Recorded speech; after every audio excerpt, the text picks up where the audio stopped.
আমার কবুতর পালনের গল্প। ছোটবেলা থেকেই কবুতরের প্রতি এক অন্যরকম ভালোবাসা ছিল। যখনই কাউকে শুনতাম কবুতর পালছে, মনে হতো, ইস, আমিও যদি পারতাম। সেই ইচ্ছেটা হৃদয়ে পুষে রেখেছিলাম অনেকদিন। একসময় আল্লাহর রহমতে সেই স্বপ্ন সত্যি হলো। আমার অত্যন্ত প্রিয় ও কাছের একজন মানুষ, সাজারুল ভাই, যিনি বহু আগে থেকেই কবুতর লালন পালনে পারদর্শী, তার মাধ্যমে আমি প্রথম কবুতর পাই। সেই দিনটার কথা মনে করলে আজও আনন্দে মন ভরে যায়। মাশাআল্লাহ, এখন আমার সেই প্রিয় কবুতরগুলো বাচ্চা দিচ্ছে। এটা আমার জন্য এক বিশাল খুশির খবর।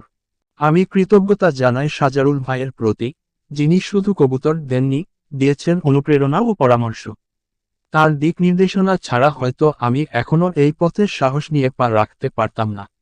সবাই দোয়া করবেন, আমি যেন আমার কবুতরের খামারকে আরো বড় করে গড়ে তুলতে পারি।